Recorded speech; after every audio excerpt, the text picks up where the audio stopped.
விஷ்ணு ஏன் சோகமா இருக்க? அது வந்து மீஸ் எங்க வீட்டில் பிரச்சனை. என்ன பிரச்சனை? அப்பா அம்மா மேல ரொம்ப கோவமா இருக்காரு. ஏன் என்னாச்சு?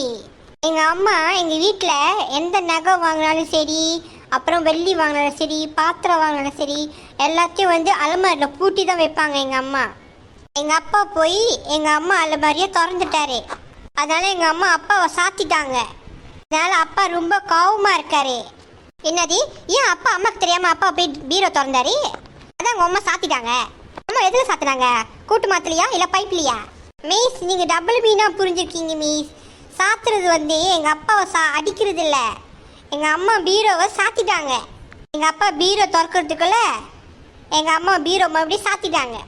அது அது வந்து நான் சும்மா தான் கேட்டேன். சரி சரி வாங்க படத்தை கவனிப்போம். டைனோசர். இதுதான் டைனோசர். இது ரொம்ப ஆபத்தானது. இன்ட்ரஸ்டிங்கா இருக்கு. இது நான் பார்த்தது இல்ல.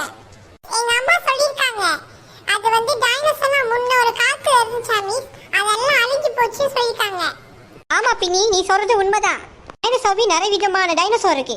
300 ஆண்டுகளுக்கு முன்னே இந்த டைனோசர் வாழ்ந்து வந்துச்சு.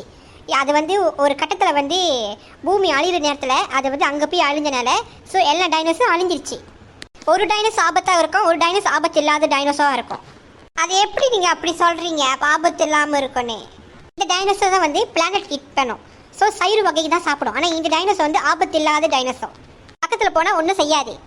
கொடுக்குமோ? அது ரெண்டு பேரும் ஜோடியா இருக்காங்க. வாங்க போறீங்களா நீங்கள்?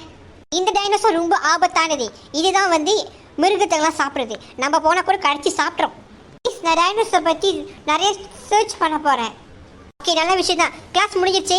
நாளைக்கு மறுபடியும் படிப்போம்.